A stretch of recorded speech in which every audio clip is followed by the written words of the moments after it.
D'accord, Toby Gadd. Il est le propriétaire de la chocolaterie Nuance qui se trouve à Fort Collins. Et il a très gentiment accepté de venir vous parler du chocolat et de comment on fait le chocolat. Et il va vous parler en anglais. D'accord? Et j'espère que vous allez lui poser beaucoup de questions.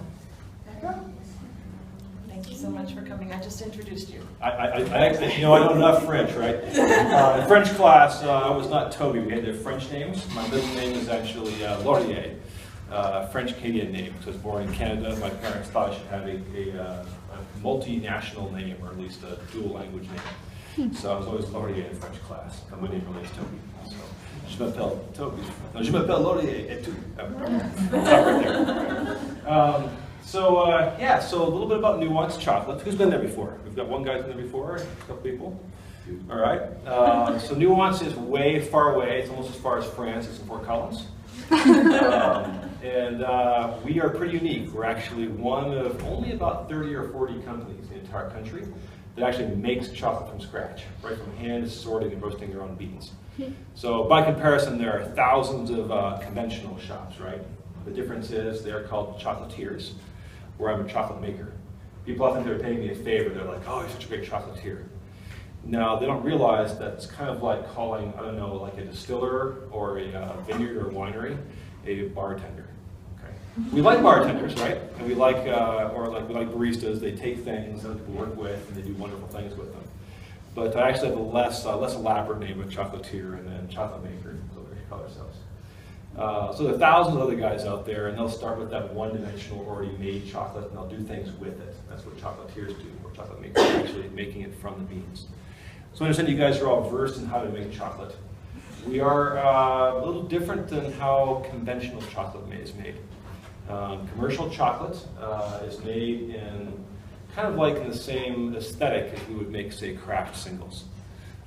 Right, very low-grade chocolate that we all eat. It's all that one-dimensional, very bitter kind of traditional chocolate. It's a commercial chocolate. It's kind of mass-produced, industrial-scale stuff. And we get very focused on things like percentages, right? As though that means a whole lot. Buying good chocolate based on percentage will be a little like buying wine based on alcohol content. Whereas in French class, I hope some of you are trying to drink a wine yet, but good French wine, right? So what we're going to do is we're going to kind of go through the process as my show and smell, so it's fully interactive. This is a class, so I expect to be interacted back at, right? Otherwise I'd just be on the video. So you can jump in and ask questions anytime you like. At the end, if you're very good, I make this joke by the way, I teach like the show and smell at the shop. If you're very good, you get to have chocolate. But this is a class, so I'm actually going to expect it of you. So I like this. So here's where I think Cal starts. This right here is kind of a pathetic example of a pod that grows on a very glorious tree called a Theobroma cacao tree. Now this is French class, it's not Greek class. But if you know the Greek, because you're language, right, centric, that's why you're in French class.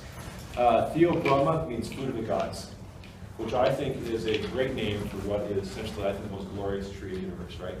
As a chocoholic, that is where it all starts. It's kind of a dried-up version of it, that's why it's not so glorious. They can be very small like this. This is a very rare cultivar called criollo. They're much bigger. We call it a forastero cultivar. So it's dried out. Normally we don't dry them out in chocolate making, but we have this one so we can show what a pod looks like. When you shake it around, you can see there are some things rattling, right? So it's a great kids' toy as well. But actually, the inside part of that is very important. Those are the seeds. We call them beans of the tree, right? And there are cacao beans in there. So they normally are embedded in this stuff, which is called mucilage. You can guess the texture by the name, right? There's going to be a French word for snot. What would be? Okay, there we go. Everybody, I'll probably forget that. Anyway, the mucilage is very sweet and very sticky. It's very full of sugars, and yeah, the stickiness, you can guess that texture, right? It does taste very nice. If anybody offers you a sample of that, do say yes, okay? Not because it's going to taste like chocolate, because it doesn't. It's kind of a Jolly Rancher tropical fruit lemonade kind of thing going on with it. Yes? So this is the stuff around the beans? Around the beans, yeah. So the beans and the mucilage are packed into that pod. Do they like split the beans from that, and can you still eat what's around? Get there. Okay. It's a good question. So where do these trees grow?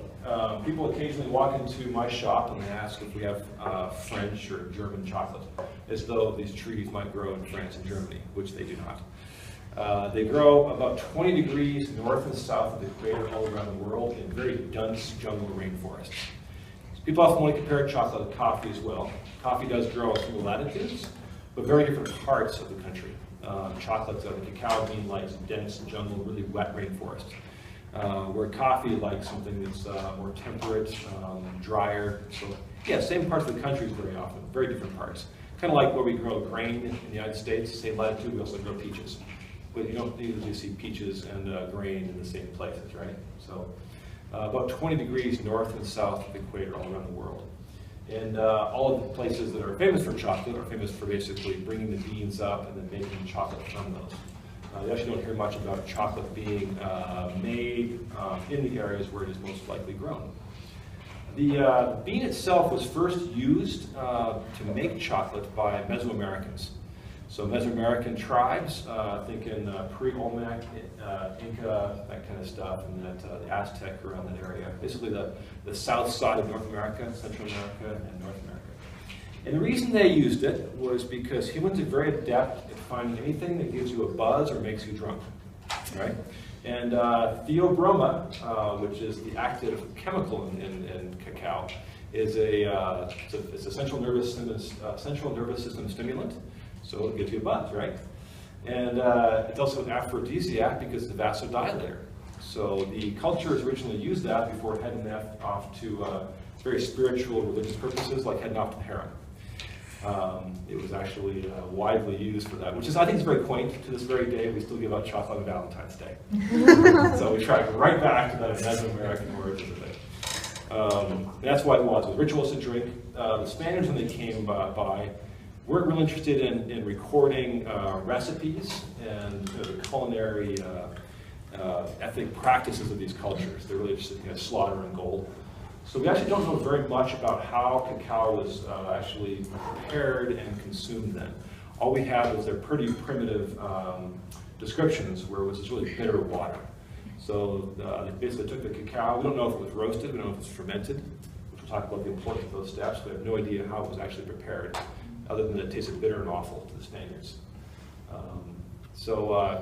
The Americas, or not the Americas, but the Europeans started making chocolate, making it this candy we know of today. I almost hate to call it candy, because good chocolate is not candy. I'll explain that a little bit more as well. So anyway, we have the pod, and inside of that we have the beans. The beans, we call them cacao beans. They can also be called cocoa beans. So people occasionally wonder cocoa versus cacao. In the bean to bar biz, we call them cacao because they are part of the theobroma cacao tree. The word cacao was actually, it means food of the gods, right? So I love the scientific name is theobroma cacao, food of the gods, like the gods once, right? It sounds like the cacao is what the natives of that region called it. Cocoa was how a lot of the Europeans were pronouncing that word. So now you have cacao and cocoa, which mean the same thing. But we talk about the side, the bean to bar biz, the side that is the raw side of the whole process as cacao because of the cacao tree. Once you start processing it, then we start calling it cocoa. Kind of a traditional thing, but not formal. So give that a sniff. Smell it. Doesn't smell a whole lot like chocolate yet. I think it smells a little like, well, it smells fermentation in there. So it smells like vinegar and a little bit like dates, kind of fermented date thing. And the reason for that is it actually is fermented. The beans and the mucilage are taken out of the pods, basically pop it in the pod and shake the goop out with the beans. And it's put into typically boxes, fermentation boxes, and even piles on the forest floor covered in banana leaves. Fermentation takes place anywhere from 3 to 10 days, 4 to 5 is pretty typical. So like so many good things in life, right? Fermentation plays a very important role in one of my other favorite foods too, bourbons. Though we're not drinking now.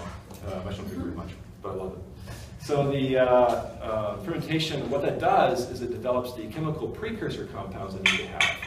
So when we roast, we convert those precursor compounds into chocolate flavors and aromas. If you don't ferment, you actually will not get chocolate. Fermentation, this is not a food science chemical class. I did one of those earlier in the week, actually, over at CSU. We went into great details of fermentation science, but we won't go into that right now. We'll see on the aesthetic side. It's a French class, right?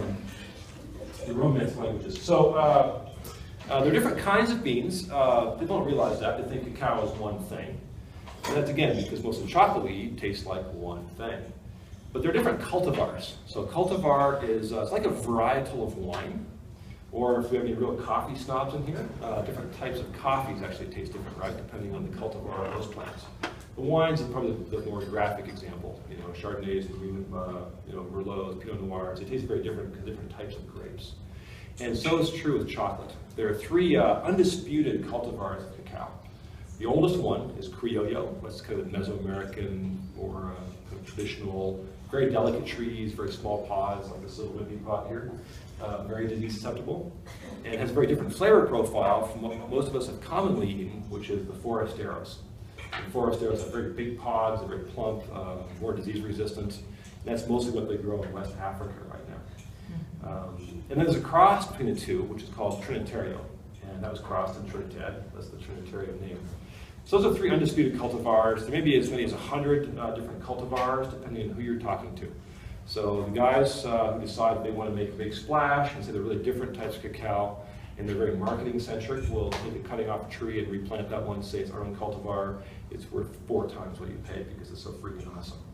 That's often not the case, although occasionally it is. Yes? So what type do you use in your shop, or do you use multiple types? So we actually have the widest selection of single origin cacao or single origin chocolate in the world. So most chocolate makers make maybe 3 or 4. They mostly sell wholesale. We actually have 20. And I wasn't trying to beat a record. Honestly, I'm a chocoholic. So when I come across a new kind of bean that's wonderful and tastes different, we put bars out, and people buy them in Fort Collins, and occasionally from Greeley too. Thanks, that's fun. It was really by accident. Literally, one day I was like, I wonder if I do actually have kind of a widest assortment here. And I made some calls and some emails, and the response was, yeah, it's ridiculous. so we're doing that. So yeah, different cultivars because they make different kinds of chocolate. Now, there's a really dark and ugly side to the chocolate world, which we also avoid, other than making bad chocolate. We also avoid the labor practices that are rife in large-scale chocolate production. Most of the chocolate that I grew up eating, and most of the stuff you go to the grocery store you buy, is made with child slave labor.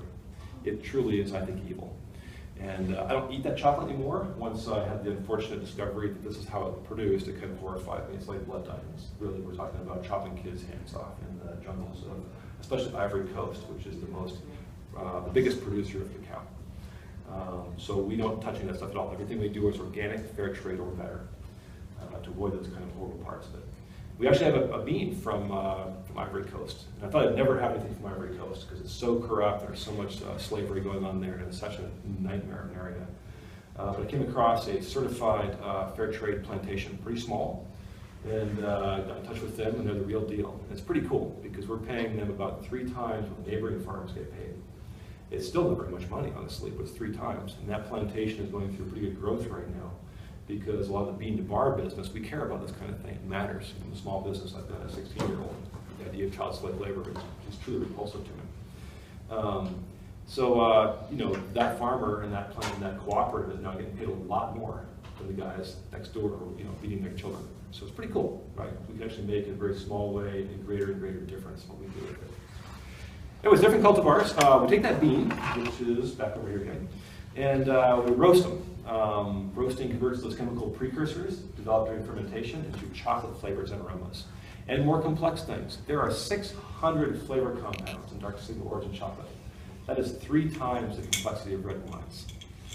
So that's pretty amazing. It's one of the most complex food that we eat. So we get things like nuttiness, herbal notes, bright fruits or soft fruits, all the wonderful character of good chocolate. But this is after the beans are roasted. We break it apart, called cracking and winnowing.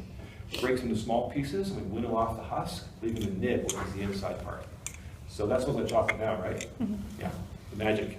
A little factory is Old Town, kind of behind the Rio restaurant. There's a pipe poking out of the wall in the back over there, behind the big parking lot. And when we're roasting, that pipe emanates wonderful things. If you're in the factory for even 5 minutes, you'll smell like chocolate the rest of the day. And my wife manages the factory. It's a good thing, right, for chocolate. So then we take those nibs and we do our, this is French class, we talk about romance, right? We take those nibs, and the first thing we do is we grind them up into what's called a chocolate liquor or a cocoa mass. It kind of comes out looking a little like a cow patty, so we call it a cacao patty. You heard that French class, yeah, just look at the English. So give that a smell. This is very bright and very complex at this stage. The reason for that is we've broken apart the cell structure, which leaves a bunch of volatile and aromatic compounds. You don't really readily detect at that nib stage. So it comes out, and when it's in this liquid stage, it's liquid from heat, right? That's why we actually see the liquid as we grind the nibs up. The machine's going to warm. It looks like a peanut butter grinder. And we put that into a machine called a mélanger. It's basically, ooh, Can somebody say that properly, please, for us? Mélanger. Mélanger, right? So we've Americanized that one to mélanger. Right? Because we aren't doing it anymore. It's now machines, so we can say an on there. Right? But so it does indeed kind of mix. It's a big stainless steel drum thing, about that big around. The bottom is granite stone, and so are the wheels. And that turns up to about 90 hours non-stop around the clock. It does a few things. One, it grinds the particles down to about 20 microns, which is so small. Oh, microns, now we're talking your language too.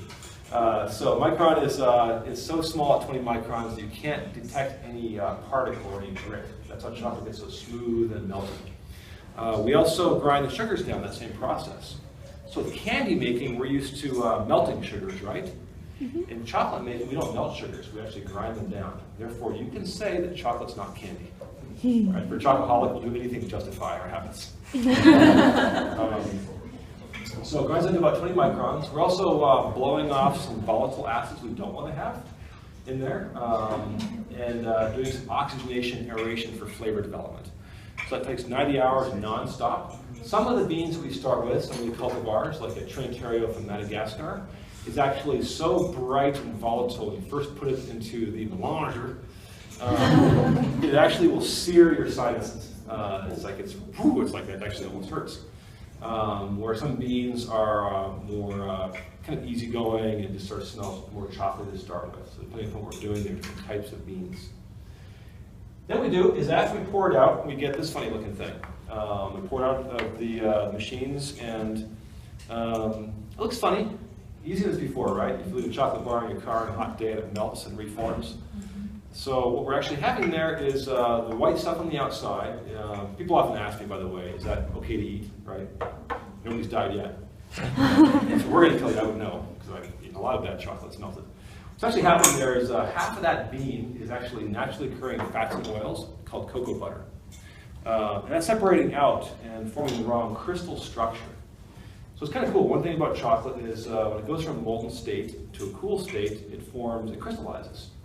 And those crystals are very creatively called beta 1 through 6, different crystal types. If I don't control the process properly, which melting the bar in the back of your car and letting it reform is not the right way to do this, you mostly get the beta 1 through 4s, which give chocolate that kind of grainy, gritty texture. It melts too easily. It looks funny because the cocoa butter is separating out of it. So what we do is we do what's called tempering. And tempering makes the beta 5. That's kind of the Goldilocks crystal of chocolate. Very delicate melting and cooling process to propagate the 5s. And the 5s give chocolate the snap, the gloss, the smoothness, the mouthfeel of good chocolate. It melts at the right temperature. Beta 1 through 4 is melted at a lower temperature. That's why when the kind of molten bar seems to melt too easily, it's kind of gritty. You put different crystals in there, melt at different temperatures, therefore you feel those differential. That's great. With the beta 5s, it all melts just right below the body temperature. So you pop it in and it starts to melt. Right? So if you let chocolate sit for too long, so milk chocolates or commercial milk chocolates, they'll go rancid and bad. Don't do this at home. It'd be kind of like trying to age a Budweiser, thinking it'll taste better. But now we age beer, right? You guys are all 21 here, so we age beer right now, like in Belgium, right? They're aging all these different kinds of beers and making different things. Chocolate's good single origin chocolate actually has a lifespan theoretically of decades. Cocoa butters don't go rancid like dairy fats and things like that. And it will eventually move to what we call the beta-6 crystal. Beta-6 is this chocolate, kind of a waxy feel. It feels dry and hard. The reason that is because melting at higher temperature, so it's very hard to melt in your mouth. It doesn't feel right. You can actually take that bar that sat around and move to a beta-6 and remelt it, retemper it, make it beautiful again. Which is what we do, is we're doing some chocolate aging, the single origin darks. Not milk chocolate. Milk chocolate goes rancid because those fats and oils, the milk fats go rancid. But the beta-6 is something that we don't like. We have to remelt and retemper it. So you actually have, if you have a bar, a dark single origin bar that sits around too long, you could retemper it and make it beta-5 again. But it's a pain, so I recommend just making brownies. Okay. Cool. So any questions? Yes? So when you separate out the cocoa butter, do you only use cocoa butter in the So separating out. So somebody's been brainwashing you people. Oh, okay. Okay. Great question. So commercial chocolate, as you've learned, they do it very differently. They start, first of all, with a very low-grade industrial bean. They go for the cheapest beans they can buy. Those beans typically are not fermented very well, and they also are of inferior cultivars. There's a cultivar out there right now called CCM51. And CCM51 was actually a good effort to make a bean that was more disease resistant, right? Because we're always fighting disease in cacao farms and plantations. And actually, it was an Ecuadorian. This guy sat down and was like, I'm going to start cross-pollinating and come up with a pod that's not going to get the fungus. Now, I went through multiple iterations, and sure enough, he made a pod that was really big, disease-resistant, and it tasted awful. He was devastated, actually. He ended up with one of these, it's almost like a heart story, of dying in poverty after inventing this terrible bean. And the plantation did on flourish. People came in there years later with these huge pods, and the big commercial chocolate industry was like, big pods, we don't care what it tastes like anyway. So we'll start using that. And recently, which we all think is good chocolate, right? They're introducing 1% additional of the CCM51 every year in hopes that we won't notice. And they admit to this publicly, which is actually pretty amusing. Because it's very, very cheap, right? And what they do is they're adding more artificial vanilla to compensate to make it taste more like what we think candy should taste like. So it seems to be a very, very common one. And they're doing West Africa under child slave labor, which really pisses me off. So basically, they're making bad chocolate in slave labor conditions and telling you this is what should be good. Not a very good thing. So what they do, how do you make a not very good bean or a very bad bean results in kind of adequate chocolate, which is what I consider most commercial chocolate. It's palatable, you can eat it. We all have eaten a lot of it. Before I realized there was other kinds of chocolate, I ate a lot of that stuff, so I know all about that. So what they do is they take the beans and they separate out the oils, or the fats, right, cocoa butter, from the solids. The reason they do that is because they want to alkalize and chemically treat the solids. If they would alkalize the fats, what do you get when you mix alkali and fat? You get soap. All right, so they have to take it apart because they don't make soap. Not a great start, right? And then the alkalization solutions are to take all of the acids and much of the naturally occurring flavor compounds in that bean and basically nuke it, okay, down to a very one-dimensional, predictable base. Again, I call it the Kraft single process of making chocolate. Right? You can take milk and you can make wonderful cheeses, or you can take it and make something that we call Kraft singles. I'm not sure if it's cheese, but certainly not good like we want a good cheese, like an aged Gouda or a Swiss, something wonderful like that, really nice aged cheddar. It's not a good way of doing it. And that's what they've done a really good job of. So they alkalize it, they chemically process it. Alkalization also makes it darker in color. It can actually make it downright black. I was actually mystified. When I was making chocolate, this was a hobby for me first, and never meant to be a business, right? There's a couple of chocoholics hanging out in their house making chocolate for fun. And I was mystified, looking at brownie or an Oreo one day, I'm like, that's really dark. My chocolate, this was a 70% batch, was kind of brown and not anywhere near as dark. So I was doing some research on why that's the case, because there's actually not much chocolate in an Oreo cookie, it turns out. There's really almost none. So what they do is they take very low-grade beans and they roast them really hard. If you roast a bean really, really hard, it's also a way to dumb down and make those nasty flavors of a poor bean kind of go away. Then you alkalize it, further one-dimensionalize it, right? So the roasting and the alkalization actually make it very, very, very dark in color. You can actually run through like 5 alkalization cycles to get that black stuff. The food industry actually calls that kind of chocolate basically a food coloring at that point. And they can put a little bit in an Oreo and boom, it turns it black. Then you put a lot of artificial vanilla and artificial flavors in there and you say, look, it's Oreo, it's chocolate cookie. It doesn't actually taste like chocolate to me anymore. After experimenting and learning about chocolate, it really just tastes vanilla. If you close your eyes and eat Oreo, you might think it's a vanilla cookie. So, poor lady came into my shop one time and she dropped this big bag of this really black stuff on my counter. She said, oh, I bought this really, really dark cocoa powder. It's so good. And she's like, it's called Onyx cocoa powder. I'm like, do I tell her that she really just spent a lot of money on basically carbonized, alkalized food coloring? Or do I tell her something nice? So that little adage, don't say anything at all. I'm like, yeah, look how dark it is. Right? Because I felt bad. She was so excited about the whole thing. Yeah, I'll do that. My son copied that. Anything I would like, I'm like, wow, look at that. He's like, that means you don't like that. She didn't know that though. She was so proud of herself. But that's commercial chocolate. And what they do, by the way, is even worse. They take the butter, naturally occurring fats and oils, and they deodorize it. And why do they do that? Well, because bad beans, the butter tastes and smells awful. In my experience, kind of anywhere from diesel to fungal. So if you deodorize it, then it tastes a little like Tupperware. Not horribly offensive, right? We cook and we eat out of Tupperware occasionally, you know? It's not awful, but you don't really want to eat it. Like it's a storage vessel, not a thing. So then they put the cocoa butter and the solids back together again, and that's how commercial chocolate is made. Very different than my process, right? So the bean to bar movements are about celebrating the fact that good cacao makes good chocolate. The beans that we test, I typically only test what is really the best cacao to start with. We only accept about 15% of that to make chocolate with. So 15% of the different types of testing that I'm doing. In the really low grades, I don't even test. So I think you could probably say we are using less, as far as the overall industry out there, probably less than 1/10 of the kinds of cacao that are available, because most of it does not taste very good. Most of it requires that chemical industrial process to make it taste like something. Good question, the other one. Yes? What other qualities do you look for when you're making your chocolate? So, that's a great question. I like chocolate that tastes good. Which means I typically find and avoid what I consider to be the defects.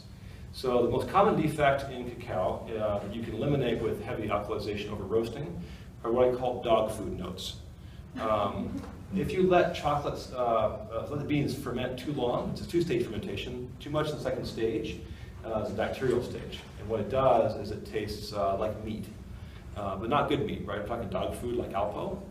And we cannot get rid of that through roasting or running in the melangers. So there are other defects like that that are not good things. There's a stage over fermentation, the first stage with not proper turning, that's butyric acid. It tastes like vomit. So we typically avoid things like that. For obvious reasons. No dog food, no vomit. This is sounding good, right? But then we look at is chocolate that really is unique. We have 600 flavor compounds you're working with. How we choose to roast with that bean, to emphasize or de-emphasize or work with that kind of stuff, is it's an unlimited palette. It really is an insane number of permutations and combinations to make good chocolate. At the end of the day, to me, ethical, fair trade, that's my first standard. The second part is it tastes really good. And that's subjective, right? You know, I'm tasting other bean to bar stuff, and occasionally I come across somebody else's chocolate, I'm like, that's revolting. There's a bean out there at cultivar called porcinella, which has been talked about a lot. I've tried 3 batches, it's very rare, and I do not like it. We do not serve it, because I think it tastes terrible. We also do one that's called Pure Peruvian Nacional. It's the rarest bean in the world. We're very lucky to have some. A lot of hype around that bean. Anthony Bourdain featured it, New York Times featured it, and I was ready to be disappointed, right? Okay, lots of hype, very rare. Is it good? I got some, and it blew my mind. So we're very lucky to actually have that bean. It came out of the plantation. I'm like, give me, I want. And like, it's expensive. I'm like, I want. And we charge a lot for it. Most of our bars are $7. That one costs $15. We have customers who go, that's really good, I want. I'm like, it's expensive. And they go, I want. This is how this works, right? It's a delicious bean. More questions? Yes? So what would you say is the next up-and-coming trend in chocolate? Oh, next up-and-coming trend. You know, I think certainly the bean to bar movement, which is less than 10 years old, is the up-and-coming trend. We're seeing people move to ethical practices, sustainable practices, celebrate the fact that beans can taste very different. It's kind of like in this country, there were two kinds of cheeses when I grew up, basically the white stuff and the yellow stuff. And now you guys have grown up knowing there are a lot more cheeses than that, right? There's one kind of beer, they call it Bud Miller or Coors, but it was the same stuff as far as I could tell. And now, look at the whole microbrew culture that's developed in northern Colorado. It's huge to it. We've got 28, I think, different breweries in the northern Colorado region now, all making delicious beer. So people who like Bud, that's great. People who like craft singles, that's great. Those will outsell good beer and good chocolate 1,000,000 to 1. That's okay, right? So that's like the upcoming trend in chocolate. More of that stuff. You guys want some chocolate? Yes, please. You guys are good enough. I think we can do this.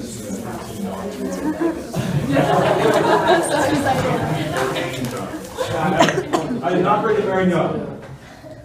What I did bring is, check my time here to make sure we're okay time-wise. You've got 20 minutes. Excellent. So what we'll do is we'll eat chocolate and we'll talk. So what this is a bean from Ghana. It is organic and fair trade. It's a forastero, so this will be that strong chocolatey backbone. It is a 70% dark, which most people, when they know chocolate, think 70% dark means it can be bitter. You'll notice this is not going to be nearly as bitter as the stuff that we think that chocolate like that has to be. Again, lower different kinds of roasting, and no Dutching, no alkalization process, all that kind of stuff. So as I break this up, more questions? Yeah? What's the most unique flavor of chocolate that you sell, in your opinion, at your shop? The most unique, like as far as like a flavor note, or the most unique chocolate? Flavor note. Yes. Flavor note, yes, both. So, yeah, that's a complicated thing. The identifying flavors in food is very, very difficult. So I sit down with the chocolate. I eat a lot of chocolate. I eat probably 4 or 5 bars a day easily, and that's not when I'm actually experimenting with chocolate, okay? It's awesome, right? It's hard. Tonight we're getting a wine and chocolate pairing. So we're pairing chocolates, different wines. And that was a really hard thing. So I sit down with these guys, and I had to drink wine and chocolate for about an hour and a half under my parents. Brutal. Rough life. How many in here in English? We probably have, I think we might have all 25. 25, fabulous. I know chocolate, we're good. Everyone wants to become that. Yeah. So naming flavors is tricky. I'm getting better at it. When I go to the grocery store and I see a new fruit, or I see either fruits that, for example, may have gotten old, I will buy those fruits and eat them and try to remember what those flavor notes are like, because it definitely is this is like communion. Okay. Right, food of the gods. Thank you. What's that? Now we're getting to church. No, get to church, right? They do that for you? That's right. There's actually some guy I've heard about. People keep telling me about him. I don't know if it's TV or what, but apparently he has actually started a some kind of weird chocolate religion. I'm not doing it for the record. I was curious what it was about. You get and yeah, so back to the thing there. So training people to name flavors is very hard. I nibble bars, and I think about them. I do different times of the day, different temperatures of my palate, and a lot of time focusing on that. And I also have my wife and several employees, and I have a friend. She has an uncanny ability to taste something and go, that tastes just like a blueberry, or that tastes just like coconut, which should be easy, but it's harder to name a flavor out of context than you would guess. So it'll be more interesting than usual flavors. I have a bar that tastes like green tobacco. Leafy tobacco, not lit. There's no smokiness to the bar. Not that for you. Just kidding, I don't want to hear. So it's got a green leafy tobacco flavor to it. People love or hate that bar. They're about 50-50 split, and there's not much middle ground. There's not like, well, it's kind of good. It's like, that is fabulous, or that is really revolting. It's like green leafy tobacco thing. It's a Nicaraguan bar. Smokers love it. Former smokers love it. Non-smokers, the 50-50 category. I can't really guess. For a while, I thought maybe young women did not like it, and mostly old guys who smoke and like smoking scotch like it. They all do, by the way. But then it really wasn't true. Like at a table of 4 women, the first couple of weeks the shop was open, they're like, oh, I love this one. Like, do you smoke? No. Do you drink scotch? No. You are a young woman? Yes. Okay. But it was odd. So it's hard to predict how that would go. So green leafy tobacco notes. I have a bar, Ivory Coast bar, tastes like toasted coconut. And it's crazy, right? And actually, it's been a while. I was eating it, I'm like, oh, it's really good. It's really familiar. What the hell is that? And finally, I was like, coconut. You know, and it tastes like coconut. Those are kind of fun. More questions? Yeah. How do you start like roasting and making your own chocolate at home? Where do you get the beans from? Yeah, right. So the whole thing from Nuance started, my wife and I went to Costa Rica, and we don't travel big tourism kind of stuff. We go real low key. We had this old beat up old 4x4 thing we rented, and we try to kind of go native and stay in really scary hotels and that kind of thing. And we were driving along this little dirt road the way southeast coast of the country on the Caribbean side. And this dirt road in the middle of nowhere, and in the bushes there is a sign that says Chocolate Museum. It's not very big, but we're adventurous, and we like chocolate. Okay, sign me up. So we pull off in there, and there's this little parking lot it's about the size of this, cut in the jungle. And there's nobody there, and we're kind of like, well, maybe this is a dead end. And the guy wanders out of the jungle, and he's got on shorts, like I'm talking like really small shorts, and big rubber boots, that's all. And rubber boots have no toes on them. I'm like, okay, maybe we should just get the hell out of here. It's not looking good. But he kind of gestures in broken English and tells us he's going to watch my car for me. I'm like, the car's right, there's nothing in there. And we have insurance, so what the hell? And when he points us off, he points us off this little path to the jungle. We wander off the little path to the jungle. We get there, and there's a little chocolate museum. It's these locals. They decided they'd get some money from tourism, which is awesome. We give them lots of money. And this woman, whose name is Kendra, she's the patron saint of Nuance chocolate. She has this little pink purse and this huge machete. And she's going to take us and walk in the jungle, right? So we go on this little culinary tour through the jungle. I'm tasting all kinds of weird things. Most of them taste wonderful, some not so much wonderful. In the end, right, she takes us to the cacao tree, which looks like a Dr. Seuss tree. These pods pop off the trunk, right? Not the branches. The first Europeans had tried to draw them, drew them like apples. And they actually pop off the large trunks. And anyway, we did the process. We saw the whole stages of chocolate making. It was pretty fun. The chocolate we made at the end, though, was pretty weird. It was not, I never had it before, anything like this. It was basically ground up nibs and sweetened condensed milk. But because the beans had not been processed, it was not an industrialized chocolate, the flavor complexity, it blew my mind. So I started fantasizing. When I came back to the States, I was like, I need to buy some beans. I need to roast some things. I need to replicate that process. I need to learn. So I started reading scientific journals. I started messing around and playing with stuff, burning things. I started buying equipment. We bought thousands of dollars of equipment. Again, this was not a business. It was just a hobby. I had a different business, which I was selling. In the process of selling it. So while I was selling my business, we were making chocolate and reading literature, burning things. We actually turned our kitchen into a chocolate factory. We actually could not cook any regular meals in there for about 4 months.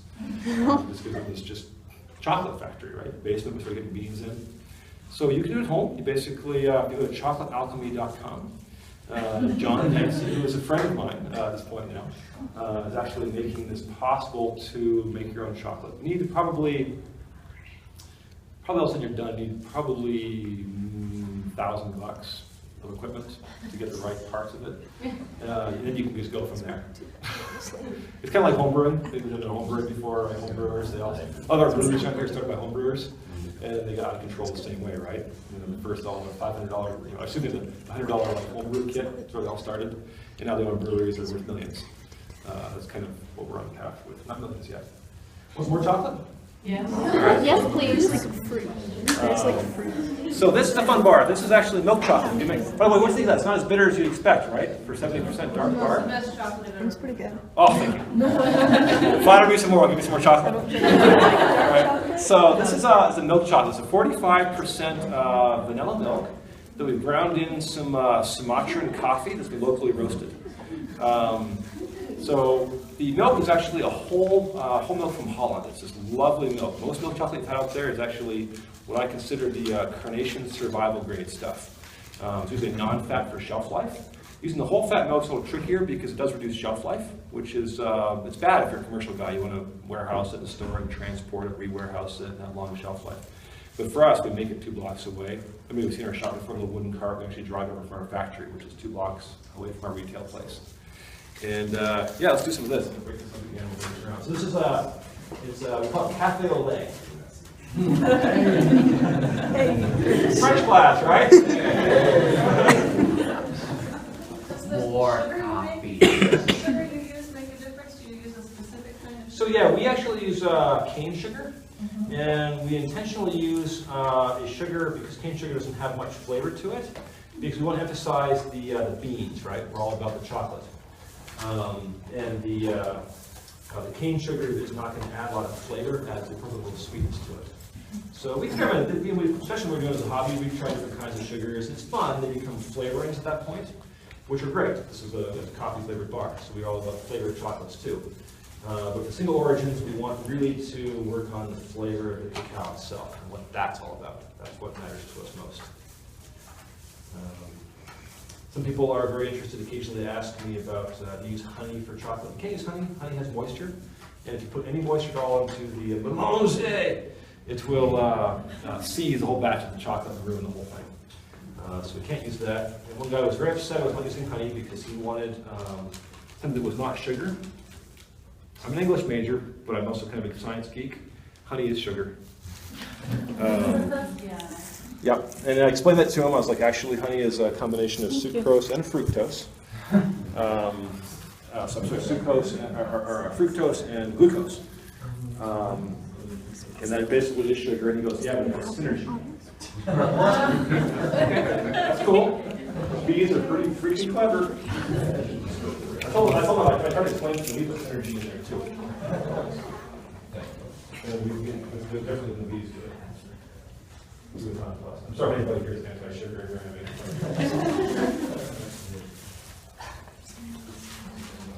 I figure it's French class, they're supposed to be in a reference, right? That's right. Wow. Especially this group.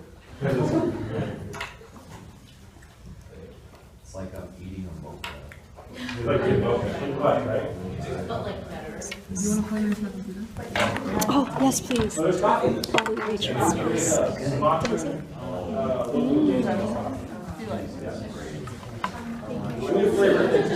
So when you're making your chocolate, how do you control how dark it is? So I don't care. As far as color, right? I care about, my chocolate can be blue. As long as it tastes good, I'm quite happy with it. So the darkness, the percentage in a dark single origin product, the Ghana, that is cacao and sugar. Nothing else is in there, just cacao and sugar. We have a 90% version of the Ghana as well, which is, and that one is for 90% bar, which a commercial 90% I find unpalatable. I don't like 90% commercial. That's one of the bars actually really fruity. It's a lovely bar. It's not very sweet. It's only 10% sugar in the entire bar, but it's not as bitter as you'd ever expect for a bar like that. Look at that one. This is incredible. I mean, so what I found It's so good. What I found about milk chocolate and dark chocolate is everybody thinks that kids like milk chocolate, which they do. Kids most like anything. But they've actually found that 2 years of working in Nuance now, little kids actually prefer dark chocolate, as long as it's not too bitter. So they actually love return chocolate. We turn lots of kids to the dark side. And what I found is that teenagers move to milk chocolate as their preferred chocolate. Then as people get older, they often move back to dark.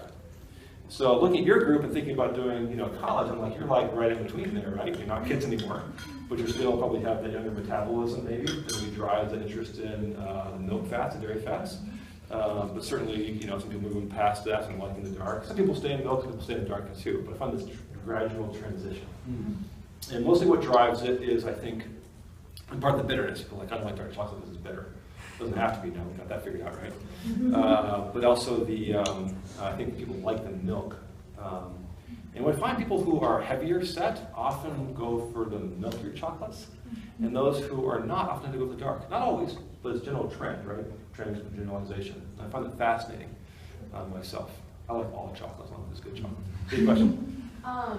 Something I've noticed in chocolate that has made me almost hate chocolate until I started realizing that it's really crappy. That's almost really sad, by the way. Yeah, it is. But I found out it was because of the emulsifier that they put in. Right. And I absolutely hate it. And I've noticed your chocolate does not have that. No, emulsifiers, yeah. The first one you had cacao and sugar, the second one you had is cacao, yeah, cacao sugar, the second one you had is whole fat milk, cacao, sugar, coffee. Yeah. And so yeah, so the emulsifiers, so some things you need a little bit of emulsifier in, and generally speaking you don't. A lot of companies use emulsifier as filler because it's cheaper than cacao. So we don't certainly ever, that's a bulking agent at that point. Different kinds of things. We put a little tiny bit in certain things of sunflower lecithin. It is literally like, it would be in an individual bar, it would be like a grain or two of sand equivalent of that in there. And that is to hold things together. Sunflower lecithin, so we don't use soy, we don't add soy. Although actually, if you talk to the hardcore scientists about soy lecithin, it's been so denatured, there's actually none of the allergen left. But so if you have soy allergies, most people say you actually can do soy lecithin. I'm not a doctor, though, so don't take my advice. Are all of your chocolates single bean origin, or do you ever mix? Right, so we have any blendy things. So right now, no. We aren't blending. That doesn't mean we shouldn't, or we couldn't, or we won't. Right. Simply, I am still so fascinated with the fact that different beans are so freaking different. We have flights of chocolate at our shop. And the reason I do that is I want to share what that's like for people to actually try. I can tell you they're different all day long. It's meaningless until you try it yourself. It's pretty mind-blowing how different types of things are. So that said, do I sit there and nibble combined bars on my desk? I look at the eye all the time. I'm thinking about blending a bar and a blended bean. But right now, I feel like I've by no means exhausted the potential for single origins. So, good question. Have you been to like chocolate conventions, just like conventions that celebrate chocolate or different types of chocolates? But do what? Been to like chocolate conventions. Chocolate conventions. So this is actually kind of funny. Everybody assumes, and a lot of the bean to bar guys. Well, this way. I went to a little bean to bar meetup in Denver. There's some people that have chocolate companies. They actually are just working out of their houses in cottage law, selling it at like farmers markets, things like that, which is great because they're hobbyists. And all those guys could rattle off more statistics about, have you met so-and-so and how they're roasting, and do you know this guy and this plantation. And I walk out of it feeling kind of inferior. We're actually the biggest chocolate, one of the biggest chocolate makers right now by volume. We're like the top 10 in the country right now, which blows my mind because I think we're very, very small compared to the commercial guys. And I'm kind of working in isolation. My wife and I are kind of do-it-yourself geeks, and I don't get out a lot. So, like, a lot of my equipment I've actually made myself. We have these controllers which control the speeds of the melangers, and I actually programmed those and wired them, and actually did the microchip controlling programs on those things. And people are like, you know, how are you controlling your temperatures? I'm like, well, it's a machine, and it does like that. I'm like, you know, because if they can't buy it or have somebody show them, they don't know how to do it. The virtue of being in isolation is that I don't go, oh, you can't do that. I go, I got a problem here, and I've been figuring it out. So we even vacuum form my own molds. So conventions, things like that, I haven't been out there very much. I probably should. I just, honestly, I'm too freaking busy. And I really don't care. I like the discovery. To me, every day I walk in there and I solve my own problem, figure something weird, do it our way. It's just kind of fun. I think maybe I'm kind of an arrogant bastard. And again, I'm a small business guy, right? You know, you got to kind of be like everybody. Most things fail in life for small business, and if you aren't cocky enough to try, even if you're going to face most likely failure. So, questions? So is there like a union for chocolate makers? No. There's some guys trying to get together and bring all the small bean to bar makers together for meetups and conventions, things like that. I'm actually for those for the single reason that I want to encourage and propagate this idea of ethical, sustainable cacao and getting it. So what I do right now is actually came across, I walked into my shop, a guy from Costa Rica, he went to CU, our CSU, was like, you guys know the area, and he came in with these wonderful beans, amazing chocolate. He has 9 metric tons. I typically buy 1 or 2 metric tons. So I couldn't buy this whole crop, but I'm like, wow, this is great, totally ethical, totally sustainable. I like with chocolate. So the first thing I did was send out some emails to some people who I know in other bean bar industries saying, hey, I found this, let's import all of it, and we'll just split them on us. So that kind of thing. It's not a union per se, but yeah, the idea of sharing that's only part, like the whole chocolate conventions and things like that, I don't really care a lot about, but the idea of sharing and propagating this idea of ethical sourcing, we have to do together. So I'm all around that and sharing that. What advice would you give to us as future chocolate lovers? Like until today, I didn't know that every time I, ate Ghirardelli, I was being a straight savage. So. Yeah, first of all, if you like chocolate, eat chocolate. All right. Right. So, but as far as the slave labor part of it, that is an issue. Easiest way you can tell is the fair trade sticker on the bar. Okay. Fair trade is not the panacea to procuring, agricultural products from third world countries, but it means that a minimum standard has been met. Okay. The reason it's not a be-all, end-all is that there are a lot of small plantations that can't afford to pay the certification fees, and they are totally ethical and totally upfront and awesome people.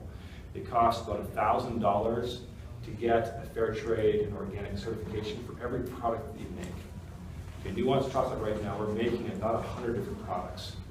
I can't afford to get the fair trade cert. I get $100,000 a year just to get the certifications. So I do it because I believe in it. But if you're buying commercial chocolate and they have that certification, it typically means they're making like 1 or 2 products, and therefore a couple $1,000 is nothing as a pittance, and you know that it's ethical. So when I'm buying chocolate, I don't know anything about it. I use that as kind of a go-to. Any of the bean bar companies, and you'll simply see it'll say beans bar on there, and it's not. Those you can be pretty darn sure are all ethically sourced. Every bean bar bar maker that I've met is all about making sure it's ethical. Not one of them. If there was, I'd call them out. They're scammers. The big story. You'll see what the bean bar industry should not be about. So I was really interested in like the wine and chocolate tasting, like pairing stuff. Sorry, it's sold out. But is it a bar that you guys have, or like do you just sell chocolate out of the store? Yeah, our storefront is on Pine Street in Old Town, Fort Collins, 214 Pine Street. We can't sell our alcohol there. Landlord forbids that, unfortunately. We do a bunch of different events, and we have a chocoholic license you can sign up for, and we'll keep you posted. You can also follow us on Facebook and Twitter, and we'll announce those various tastings. There is a coffee one we're doing. We're pairing single origin coffees and single origin chocolates this Sunday. And that's not sold out yet. I think there are like 4 tickets left, I think, or something like that. Some just came in with driving in here, but that one might still be available. So we do events like that. Not very often. I'm pretty busy, but I love doing them. So, what questions? What does it cost to go to something like that? What's it cost, something like that? So kind of that's who we're doing it with. I think the coffee one, like 15 or something. And the wine one I think is 15. We try to stay under 30 typically. What's that? So most of my hours for the shop on Pine Street is 11 to 7 Monday through Thursday, 8 o'clock on Friday, still open hours later, Saturday 10 to 8, Sunday 12 to 4. So, but it's here to sell. I mean, here to educate you about chocolate. Thank you. Yeah. Any more questions? Thank you.